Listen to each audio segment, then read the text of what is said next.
So let's recap our 1.2 lesson on Is It Right? So some of the big things we learned here is we started off looking at parallel lines, and we found out that if we're working on a coordinate grid, and we know that lines are parallel if they have the same slope, because slope tells us the steepness.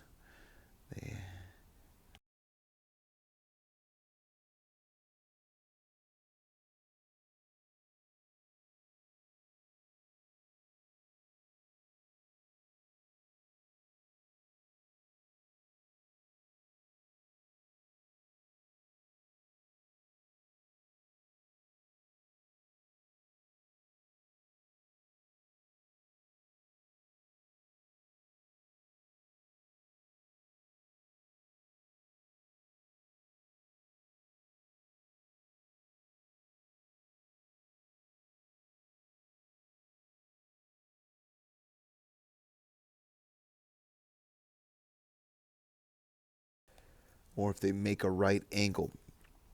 So if we have our axes here, two lines are perpendicular if we have something like this, and we've got another line coming through like this, and they make a 90-degree angle. Those are called perpendicular. Not just that they cross, but they cross at 90 degrees. And here we might say that AB, if this was line AB, and let's say this is PR, all right, PR, and these would be perpendicular, so we would draw this symbol, this upside down T symbol, all right? So there's parallel and perpendicular. So a little vocabulary and notation here. So how do we know if they are 90 degrees there? Well, we're going to add this to this, to our definition here. They cross at 90 degrees, and like our slope up here, all right, they have opposite reciprocal slopes or negative reciprocal slopes, okay? So we can tell they cross 90 degrees if they have opposite reciprocal slopes, all right? Because we can't always measure it here. So, well, what does opposite reciprocal slopes mean? These are slopes that are perpendicular lines are opposite reciprocals. That is, their product of their slopes is 1. Actually, -1 because they're negative reciprocals. So if we have like 2/3 is one slope, then the other one would be 3/2 negative. Okay, so these two slopes, if you multiply them there, you're going to get -6 on top, 6 on bottom, and you'll have -6/6, which is -1. Okay, or another example would be like if we have -2, if one of my slopes is -2 and the other slope is 1/2, positive 1/2. So whatever the first one is, as far as a sign, if this is negative, the second one's going to be positive. So one has to be negative, one has to be positive, all right? And if it's a whole number like this, remember 2 can be written as 2/1. That's where that's coming from. So, all right, so we get some important features of geometry here. Important objects. We have 3 objects that are important. A point, that's an undefined term. Undefined means we can't really describe it in terms of other things. Okay, it's an abstract idea that's you know, it's kind of like a dot, but a point in geometry is kind of a location. It's a good way to describe it. Has no size, no length, width, or depth. All right, and so if we have a point here, then we just say, we can say point P, okay, or we can just say P, all right? We don't have any symbols that go with it. If we have a line, the line is an undefined term, another undefined term, because you can't really define it. It's just this thing that goes on forever in one direction, okay, kind of like a stroke, but of ink, but it's defined as a line of points or a set of points that extends infinitely in 2 directions, all right? Has 1 dimension, okay, and length, okay? So the notation here Actually, we should add to this. Length is infinite. Never ends, never repeats. Okay? So if we have a line like this, and we have 2 points that it goes through, we can call that AB, or we can flip them around. That's fine, BA. Okay? Line segment. Line segment does end, so it's a part of a line with 2 endpoints. So our notation there, we say CD with a bar over it. Notice there's no arrows here. Arrows on a line, no arrows on a line segment. Okay? Or DC with a line segment there. Okay? Array is a part of a line that starts at one point and goes on forever in one direction. So if we take this line and instead of going off in 2 directions, we go through another, all right? So we can call this QR maybe. Okay? So it's a part of a line that has a fixed starting point and then continues toward infinity in one direction. All right? And so we can name this one that I just drew QR, and it starts at Q, goes through R. So notice there's no arrow on this end, and it points towards R. All right? We're never going to name this RQ. So it's got to start with the point that is the end point. It only has one end point. And then the last kind of undefined term is a plane. A plane is an undefined term. It's an abstract idea that's like a flat piece of paper. So it has 2 dimensions, okay? And we can determine it by 3 non-collinear points. The way we draw a plane is we make kind of a 3-dimensional drawing that looks like a piece of paper floating in the air. It's hard to draw because it's 3-dimensional. Well, it's 2-dimensional, okay?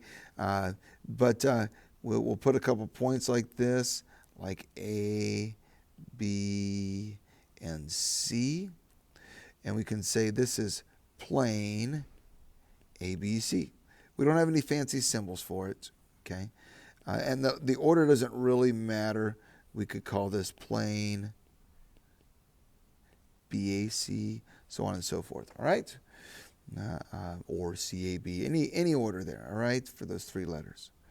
Okay, but you got to have 3 points. That's the key. All right, well, there's some definitions and some basic ideas there, and we'll look at a couple examples to see how that works. So just a couple examples here.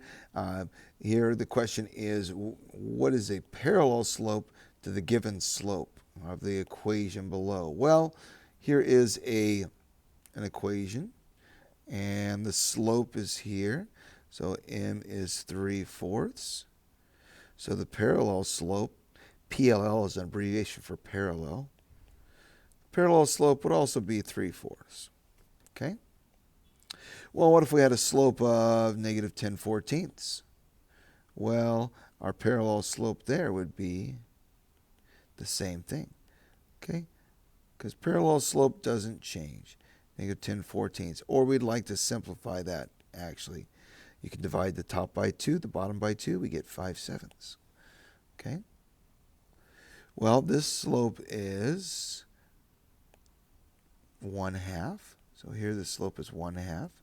So our parallel slope, our parallel line would be, well, the same slope there would also be 1/2. Okay? 1/2 also. Well, this is supposed to be a break here. What if we have perpendicular lines? So what's the perpendicular slope to the given slope below? Well, if our slope is -2/3, our perpendicular, now PPD is an abbreviation for perpendicular. We like our abbreviations. So our perpendicular slope would be m equals, we flip the fraction, 3/2, and it was negative, so now we're going to make it positive. Okay, so positive 3/2. You don't have to put the positive there. Okay. Well, how about this one? Well, this slope here is 3 or 3/1, right? You can always put a 1 underneath things.